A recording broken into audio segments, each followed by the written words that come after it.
buenas noches. Desde la plataforma de Ultimátum les damos la más cordial bienvenida al programa Contextos, un programa de análisis donde con mis compañeros cotidianamente hacemos mención de las principales notas nacionales, internacionales y locales. No en el afán de ser un noticiero, sino hacer un análisis de estas notas.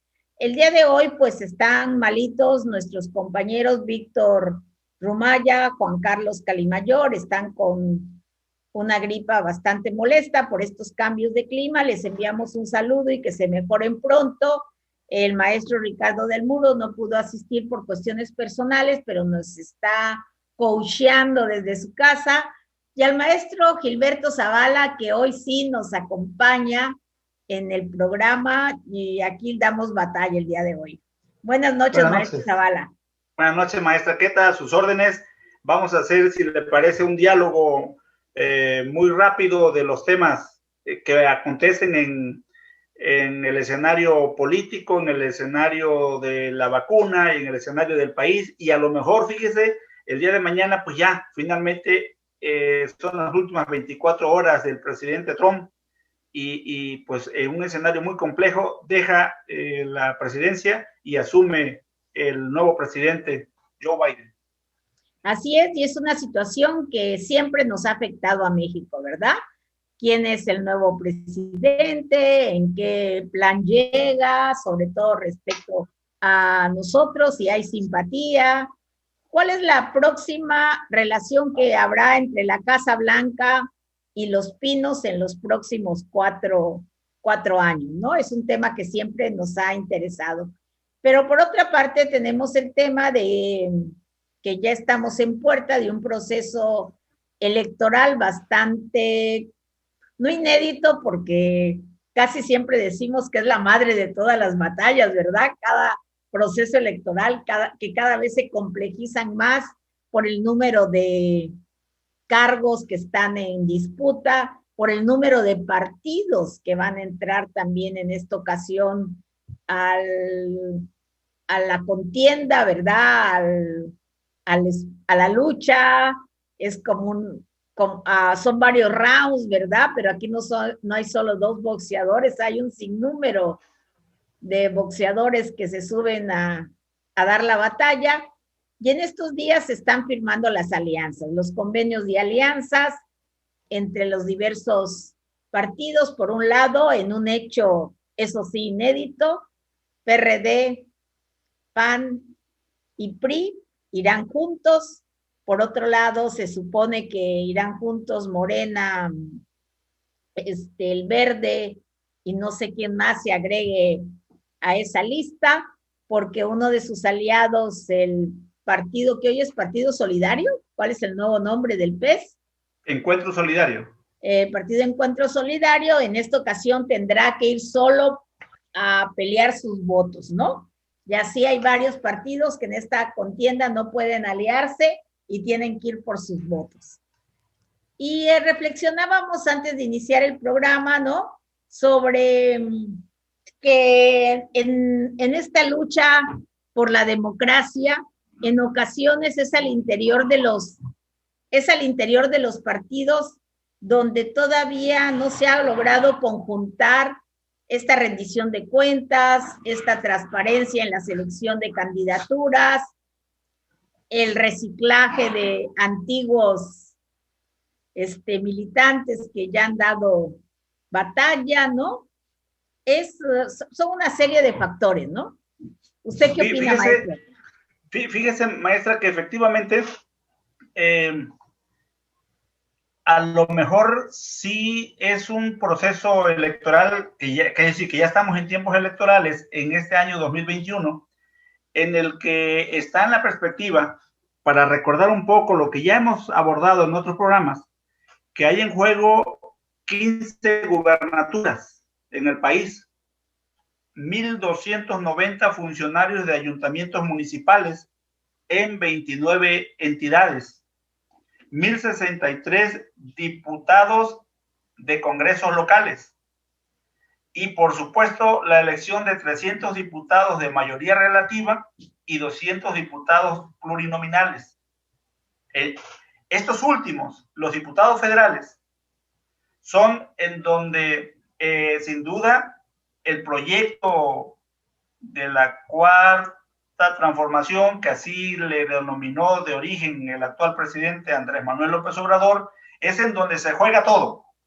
Todo porque él trae una ruta que es legislativa, que es política, que es social, por supuesto, a partir de los programas sociales, y que sin duda tiene que ver con cuando menos 3 proyectos fundamentales, como lo son Tren Maya, Santa Lucía, Dos Bocas, y que ahí se conjuga una serie de elementos a partir de que él definió todos los días, todas las mañanas, mantener permanentemente una comunicación, a partir de tener allí desde las 5 o 6 de la mañana los medios de comunicación, una comunicación con el sector social mayormente duro, a partir de lo que siempre se ha dicho de los 30 millones de ciudadanos que votaron por él.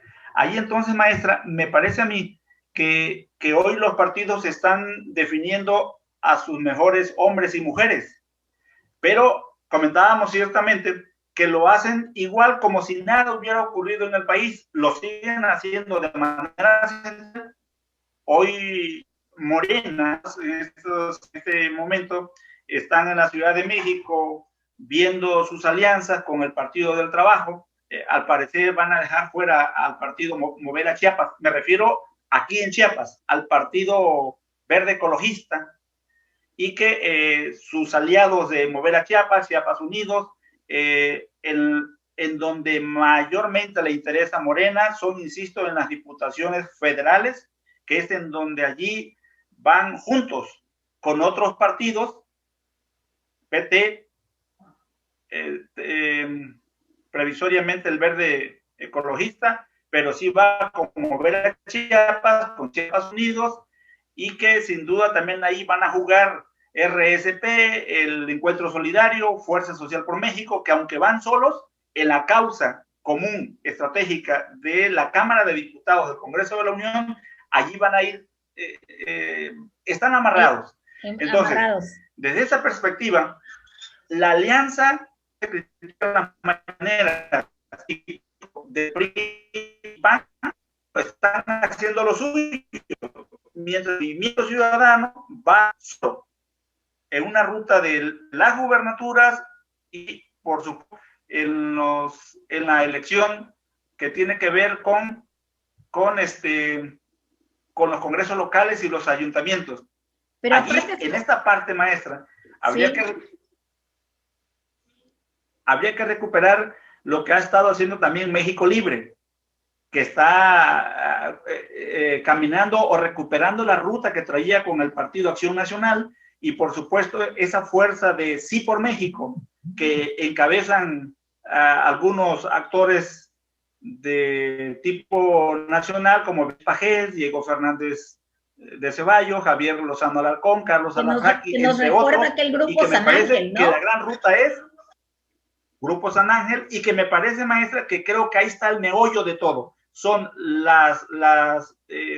los distritos federales en donde se está jugando, válgase, la transición, el proyecto, el posicionamiento de Morena y, por supuesto, del presidente Andrés Manuel López Obrador. Exacto, por eso los partidos han insistido en echarle toda la carne al asador, ¿verdad? En las candidaturas a las diputaciones federales. Ya ha sido curioso, en algunas ocasiones ha habido alianzas parciales, ¿no? Y entonces esto causa confusión en la ciudadanía. Por ejemplo, van juntos para la gubernatura, pero no van juntos en algunos distritos. Entonces es curioso, tienen que votar todos por el mismo candidato a gobernador, mientras que en la presidencia municipal se están dando hasta con la cubeta, ¿verdad? Entonces esto causa en ocasiones desorientación. Pero si recuerda, ayer antier, aquí en Chiapas, por ejemplo, había una manifestación de morenistas que tomaron, por supuesto, y que pintaron las oficinas del partido Morena, que se ubica aquí en la capital chiapaneca, en donde están pidiendo que no se camine de manera conjunta o aliada al Partido Verde Ecologista y que no quieren a esos actores que efectivamente, de manera muchas denuncias, sobre todo en las redes sociales, pues saquearon a Chiapas. Sí, mire, yo recuerdo... El espíritu. Sí, yo recuerdo en una ocasión, ¿verdad?, que fue muy controvertido cuando a Paco Rojas, que era el candidato a la gubernatura para Chiapas, ¿no?, por el PAN, Manuel Espino, que era entonces el candidato, perdón, que era el dirigente del partido, le pide que renuncie a favor del candidato del PRI, que era en ese momento José Antonio Aguilar Bodegas. Fue muy ingenuo pensar que todos los panistas iban a votar por José Antonio en automático ante la renuncia de Paco. Los panistas tradicionales, los panistas de cepa, los panistas de siempre, pues estaban indignadísimos por esa situación y muchos de ellos o votaron por el contrario, por llevar la contraria, pudiéramos decir como niños, por Juan Sabines Guerrero, que era el otro candidato, el candidato opositor, o se abstuvieron de votar, ¿no? Porque no siempre las sumas y restas que se hacen mentalmente funcionan en la realidad, ¿no? Es cierto, y más aquí en Chiapas, que es complejo. Cada región me parece que es distinta. Los actores sin duda también se están reciclando y pareciera ser que por decreto ahora ya son puros al tener una relación política con Morena, y eso es lo que de una u otra manera me parece que debía de cambiar. Deben de cambiar los procesos, deben de cambiar los actores.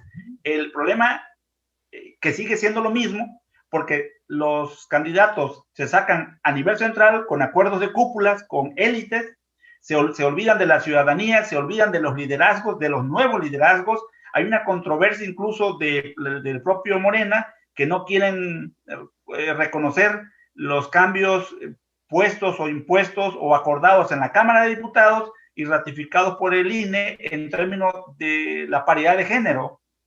Y me parece ahí que a un lado a las mujeres porque se quiere seguir preservando el valor político en términos de supremacía que el hombre siempre ha tenido en los procesos políticos. Entonces, yo creo, maestra, que esta situación de Chiapas y en el país se requiere de una mayor claridad, de un mayor entendimiento para que nuestra democracia pueda ser mayormente madura. Sin embargo, cuando el INE le pide al presidente que guarde silencio en sus mañaneras, que se abstenga de mencionar los procesos electorales, resulta entonces que va el partido Morena, le pide al Tribunal Electoral del Poder Judicial de la Federación que corrija la ilegalidad e injusticia que el INE intenta hacer al limitar las declaraciones del presidente en términos del uso de su libertad de expresión. Esto me parece que aquí volvemos a confundir los roles entre el ejercicio del poder y el ejercicio político electoral que pasa por los partidos políticos. El ejercicio del poder a partir de las instituciones que tiene que ver con las definiciones de las políticas del ciudadano, y la otra parte que son los tiempos electorales de los partidos políticos que tienen que ver con los votantes y con los que militan en uno o en otro partido. Creo que esa diferencia no se logra hacer al mantener un mismo discurso entre los partidos afines al poder central y el propio presidente. Entonces, no se alcanza a distanciar una cosa de la otra cosa. Si Morena pide al INE que por favor corrija esa ilegalidad o esa medida que está pidiendo para acallar las mañaneras en los tiempos electorales, entonces, ¿quién es la institución y quién es el partido? Y creo que esa parte es en donde tiene que guardar una relación de equilibrio entre la sociedad en este tiempo porque recordaba usted de manera muy cierta, maestra Queta, que esta fue una demanda del entonces político, del entonces candidato Andrés Manuel López Obrador en periodos de gobierno anterior, y que se obligaba a los partidos, a los gobiernos, a guardar silencio en estos tiempos. Así es, y también está un video de Alejandro Encinas, precisamente, que hoy es subsecretario de Derechos Humanos en la Secretaría de Gobernación, donde él solicitaba precisamente eso, el respeto durante el proceso electoral, que el Ejecutivo y también los gobernadores, ¿no?, a nivel estatal, no intervinieran durante el proceso electoral haciendo declaraciones, inaugurando obras, entregando programas sociales, ¿no? Y por otra parte, en estas alianzas es importante señalar, por citar un ejemplo, ¿no? El PRD, el PAN y el PRI, que han sido, si no enemigos, sí adversarios en los procesos electorales y en otros espacios políticos, tienen que tener mucha madurez, tanto la dirigencia como quienes conforman la cúpula, pudiéramos decir, de estos partidos, para unir cuestiones comunes. Como partidos tienen cuestiones comunes que son el bienestar de la ciudadanía, los programas sociales, la rendición de cuentas, la transparencia, ¿verdad?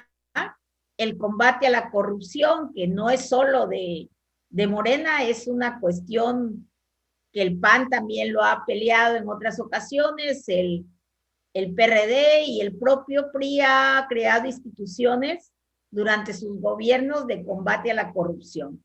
Entonces creo que es importante que aquí, en aras de México, ¿verdad?, deben hacer un ejercicio de madurez para sacar adelante una alianza con objetivos comunes que beneficien a la ciudadanía. Y así cualquiera de las alianzas no deben ser solo guiadas por el pragmatismo, sino también por un beneficio posterior para la ciudadanía. Fíjese que hablando de beneficios, pues ya ve que está el tema de la vacuna y entra en controversia, primero porque no hay suficientes vacunas. Segundo, porque se dice que hay por parte del país, por parte del presidente, la solidaridad con otros países que no tienen recursos para adquirir las vacunas, para ceder en términos de las vacunas, pero en términos de tiempo, que México tenga acceso a un mayor número. Sin embargo, hay broncas o hay problemas porque se habla de que el personal médico, que es la primera línea de batalla contra el COVID-19, no los están vacunando a todos. Se está dejando de lado a los paramédicos, a las enfermeras, a los médicos de las clínicas, a los policías, al personal de lavandería, al personal de cocina, a los de limpieza, que también tienen que ver y que tienen contacto con artículos, con instrumentos, con muchas cosas que pueden estar contagiados. Exactamente. Aunado a que hoy mismo decíamos ayer que los hospitales públicos y aquellos hospitales privados que están recibiendo a pacientes con este virus, pues están colapsados. En medio de esta situación, el presidente hoy anuncia que le está pidiendo al gobernador de Campeche, que es el único zoológico en verde, con semáforo verde. Sí, con semáforo verde, que se van a vacunar maestros, a todo el personal, para que a fines de febrero puedan reiniciar las clases presenciales. Chiapas estuvo 7 u 8 semanas en semáforo verde, aunque ya en los últimos días se decía que era el semáforo sandía. Bien, pero aquí hay algo curioso y que me parece que es en donde no hemos trabajado lo suficiente. El presidente habla que el gobierno y los dirigentes sindicales se reúnan y convoquen a los trabajadores en cada escuela y ahí van a vacunar al personal. En Chiapas, sin embargo, de lo que se habla es de los acuerdos entre la dirección política de un movimiento magisterial y el presidente, y de acuerdos que tienen que ver con el pago de recursos económicos, pero no con la vacuna, pero no con los protocolos en las escuelas. Y creo que allí sigue prevaleciendo la fuerza y la presencia que tiene la coordinadora en nuestro estado, como en otros más, 3, 4 más, con relación a los 40 años, y que sin duda la coordinadora le conoce los recovecos de la relación, no solamente con la Secretaría de Gobierno, sino con los mismos presidentes. Y yo creo entonces, maestra, que aquí en este contexto, comentábamos también antes de entrar al aire, que el personal, perdón, las personas mayores de 60 años, de 80 y más años, van a tener que esperar, porque la decisión es que se vacunen a el personal médico, pausado por supuesto, pero también al personal de las Fuerzas Armadas, y resulta que ahora también a los servidores de la nación, a esos que se les llama correcaminos, y que son los que anuncian los programas del gobierno federal, que no sé bien a bien a qué dependencia entregan cuentas, si es a la Secretaría de Salud o no lo sé, pero el porcentaje, la población de ciudadanos y de personas de la tercera edad con problemas con problemas de enfermedades crónicos degenerativos, ¿sí? No hay fecha todavía de vacunación, y creo allí me parece que va a haber un impacto, debería de haber un impacto en términos del proceso también político electoral, porque seguramente vamos a terminar siendo usados para que se vayan a vacunar cuando se lleva a cabo el pago que viene a través de los programas sociales. Entonces, si van las personas de la tercera edad a un lugar, aquí te voy a pagar, pero aquí también te vacunas, entonces es muy fácil cruzar la línea del clientelismo político electoral. Así es, y también se ha hablado que en algunos estados, ¿verdad? Se han vacunado personas ligadas al poder, ¿no? Que si regidoras que tienen influencia, ¿no? Se habló de una regidora, se habló de otras personas del poder político que además han tenido la poca sensibilidad de sacar fotografías como que les dan como una especie de ticket de que han sido vacunados. Creo que esto es un insulto, ¿no? Porque quienes más lo necesitan, y se ha visto desde el inicio de la pandemia, que quienes se han visto afectados son las personas de 70 a 80 años y más, ¿verdad?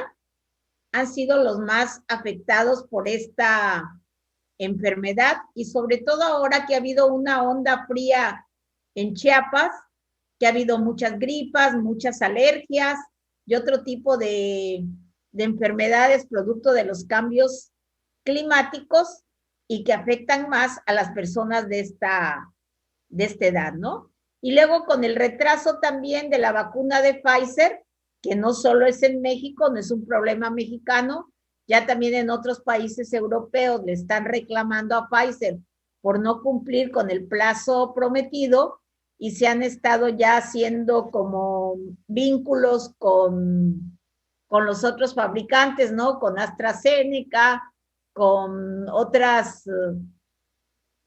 laboratorios, y al parecer, sí, y al parecer Pfizer va a reactivar una planta en Bélgica para poder cumplir con todos estos compromisos. Y la OMS señala que hizo la invitación a los países ricos, especialmente, ¿verdad?, a los que están en posibilidades de comprar vacunas al por mayor, que no se aboracen, ¿no? Que hablan en términos coloquiales, ¿no? Que sean generosos y que brinden parte de estas reservas que están comprando de vacunas a países que están en una situación precaria. Y ahí hablaba la OMS, no dijo qué país era, pero que en un país apenas habían vacunado a 25 personas hasta el día de hoy, ¿no? mientras que en otros países como Israel, creo que hace unos días ya llevaban 2,5 millones de personas vacunadas. Teniendo en cuenta la población de Israel, pues yo creo que ya es casi la mayor parte de su población que está vacunada, ¿no? Entonces ha habido como una serie de desequilibrios en la forma en que cada país ha abordado el tema de la vacunación. Sí, y también son distintos la manera en que se aborda, la manera en que se considera, porque, por ejemplo, ayer revisábamos que los Estados Unidos mantiene un programa muy activo de vacunación a toda su población. Tarde, mañana y noche, ¿no? 24 horas, los 7 días de la semana, en sus automóviles, o sea, su mecánica es muy fluida, es muy rápida, porque tienen prisa en proteger a su población. Entonces, países como el nuestro, pues es pausado. El problema es que estamos en año electoral y entonces vienen seguramente los discursos de los institutos, de los partidos o de los actores políticos contrarios al gobierno que ahora tenemos.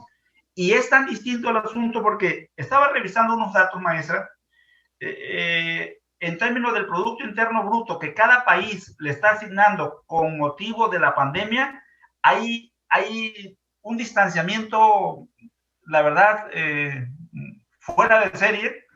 Estaba revisando, por ejemplo, Italia le está destinando el 33% de su Producto Interno Bruto a atender el tema de la pandemia, cuando Italia tiene un promedio de 2.500.000 casos confirmados.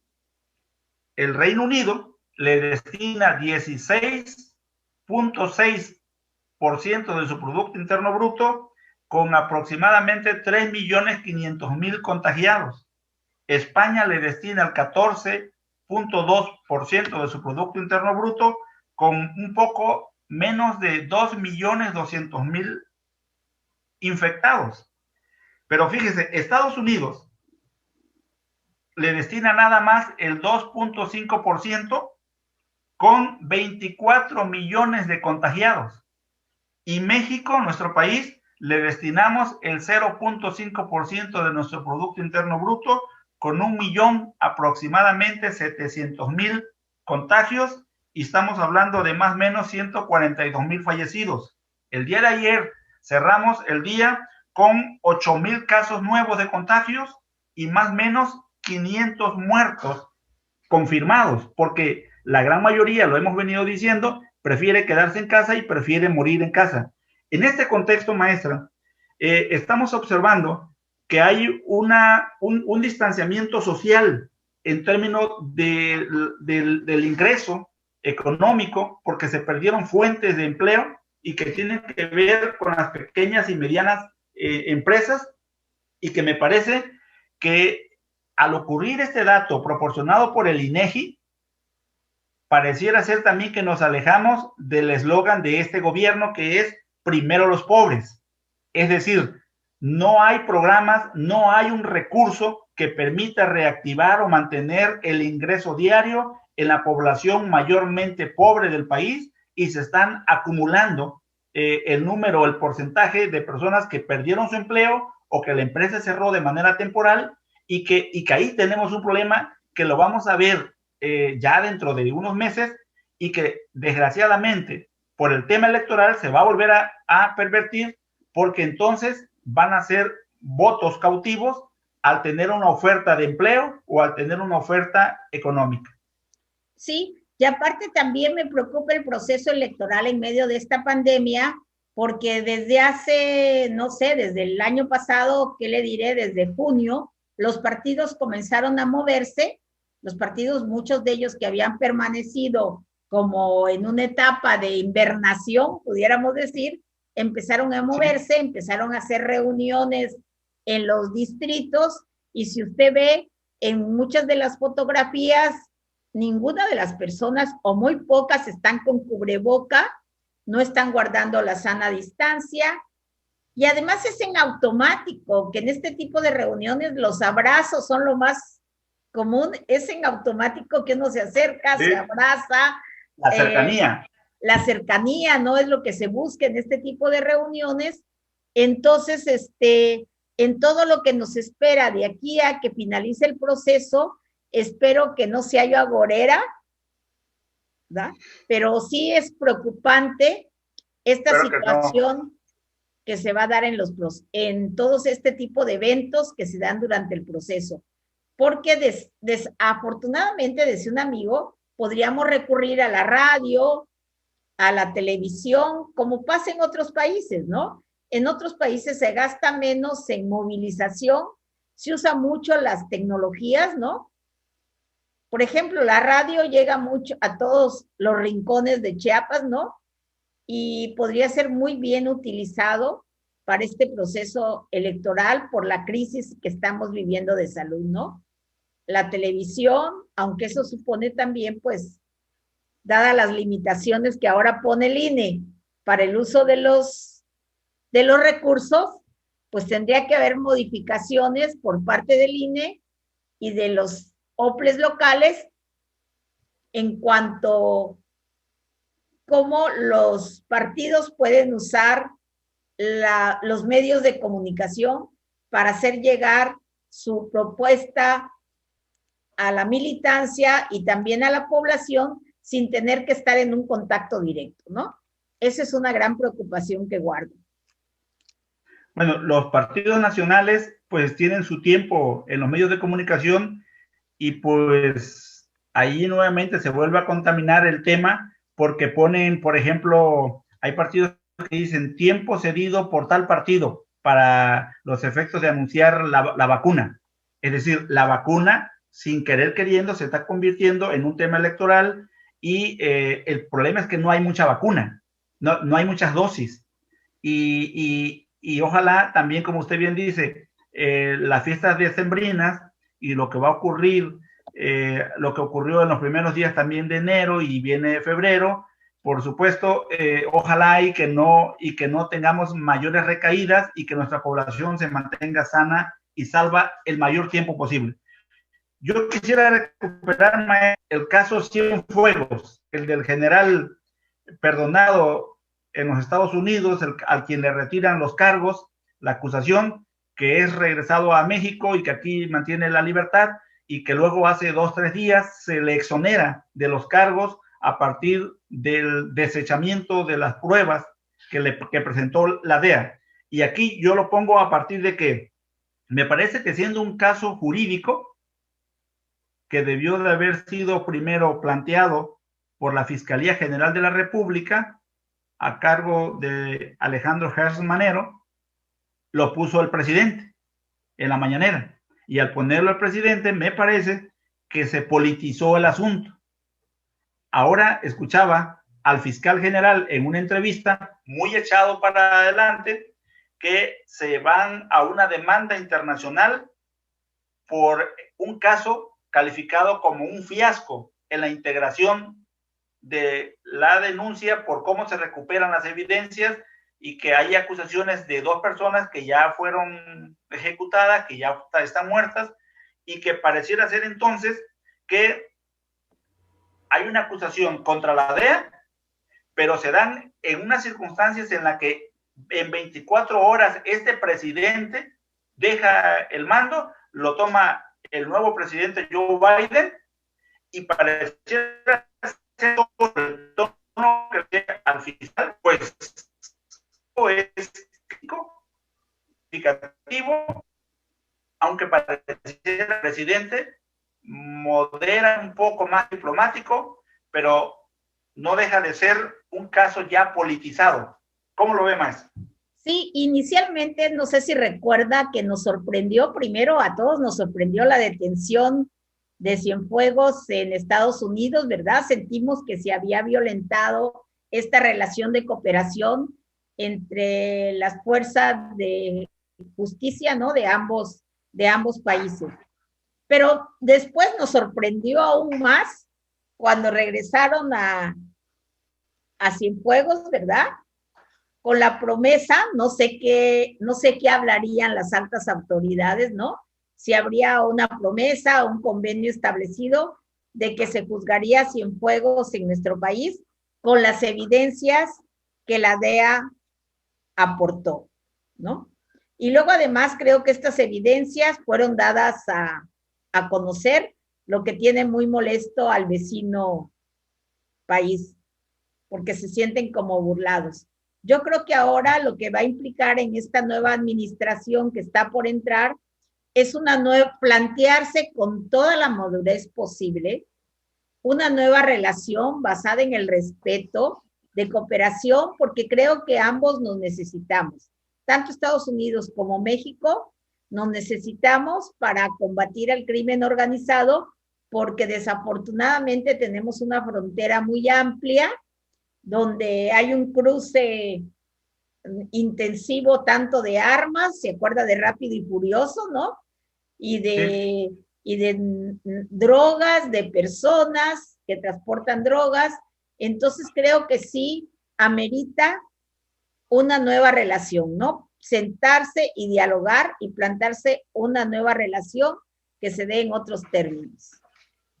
Y que sin embargo, maestra, en términos de percepción política, pareciera ser que existen desacuerdos con el vecino país en términos de la relación comercial, en términos de por aquello del TEMEC, en términos de la seguridad, por el caso Cienfuegos, en la cuestión del tema energético, por aquello de que son ya agendas de los tres países un poco distintas.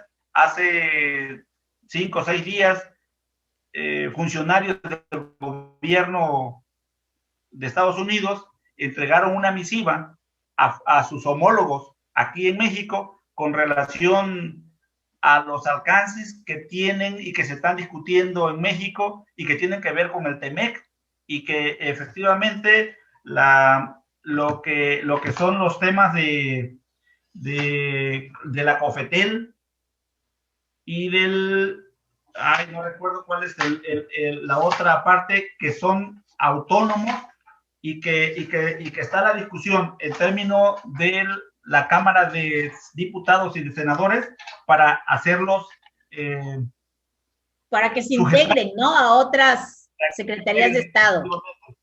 Y me parece que entonces, al recibir Joe Biden un país interno fragmentado también por la desconfianza, por el problema racial, por el problema de la seguridad, bueno, viene la agenda con otros países, pero fundamentalmente con México, y creo, pareciera ser, yo lo percibo así, que México está como que midiendo para que efectivamente los Estados Unidos vengan a México o a mexicanas y poder una relación de igual a, y que parece que y porque además son tres países, ¿no? Aquí, ¿cuál sería el papel de Canadá, no? Frente a temas de energías limpias, frente a temas de organismos autónomos, porque no solo es México y Estados Unidos, ¿no? ¿Qué papel juega Canadá en este tratado de libre comercio? Y además resulta curioso porque el presidente López Obrador insistió tanto en la firma del tratado porque sabe que es muy necesario para una serie de alianzas comerciales con Estados Unidos, que en algunas cuestiones desafortunadamente dependemos mucho de este comercio, y entonces de repente como que parece arrepentido de haber firmado este tratado. No sé qué pensará realmente el presidente al respecto, porque yo creo que aunque hubiera ganado Trump, tal vez también hubiera habido exigencias, ¿no? No solo son cosas de Biden, ¿no? Sino es un convenio trilateral que hay que cumplir.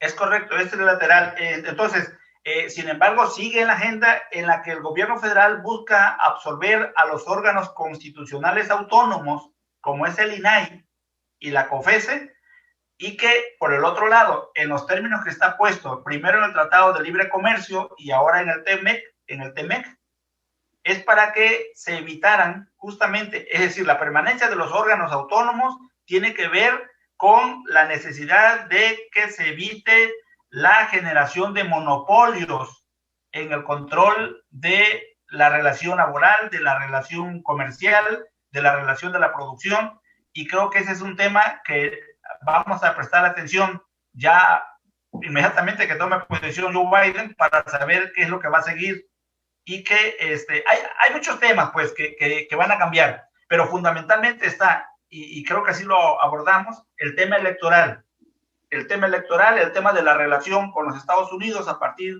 de esos temas y de ese regateo, me parece a mí, en la que el presidente de origen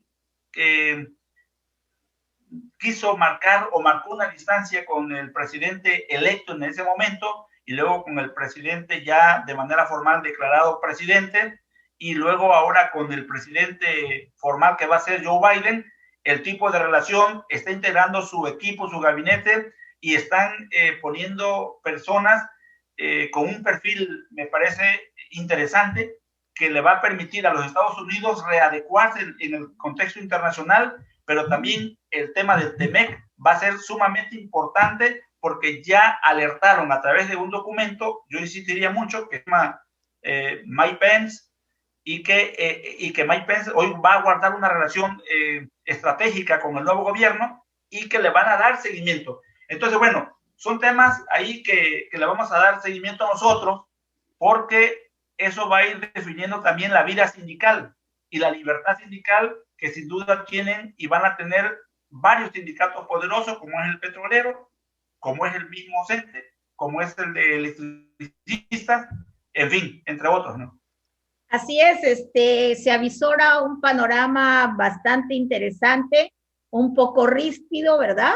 Ahí Marcelo Ebrard, al frente de la Secretaría de Relaciones, pues tiene que sacar la casta y hacer un buen papel, ¿verdad? Él tiene experiencia y se debe asesorar por un buen equipo, tener un buen embajador o embajadora en Washington, ¿verdad?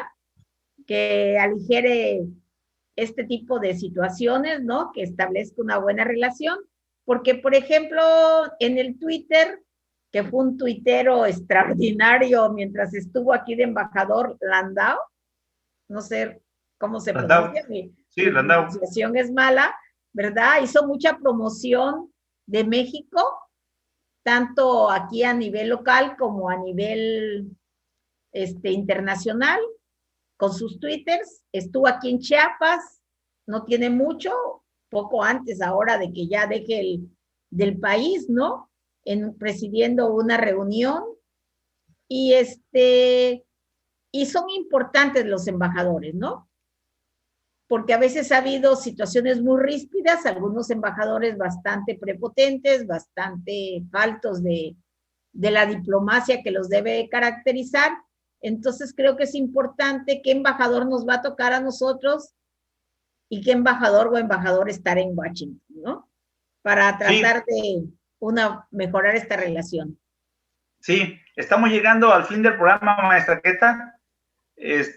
Yo antes de terminar quisiera expresarle a usted primero pues mi aprecio y mi reconocimiento por haber estado en diálogo tocando estos temas que a veces se quedan cortos porque nos hacen falta las otras visiones y opiniones de nuestros compañeros que sin duda dominan, que sin duda tienen mayor ahondamiento, y que bueno, hoy pudimos llegar a quienes hoy nos acompañaron en esta plataforma digital del diario Ultimátum, y entonces expresarles a ellos el reconocimiento, porque varios siempre nos acompañan noche a noche. Pedirles entonces que se cuiden, que cuiden a sus familiares, y que Dios mediante mañana estaremos nuevamente. Ojalá algunos de nuestros compañeros se mejoren, les deseamos una pronta mejoría para que podamos estar compartiendo las ideas sobre los temas que tienen que ver con nuestra vida cotidiana y sobre todo con el destino de México. Exacto. Bueno, pues muchas gracias por estarnos escuchando, por estarnos viendo a través de esta plataforma, y nos vemos el día de mañana a la misma hora, a las 8:30 en Contextos. Buenas noches. Buenas noches.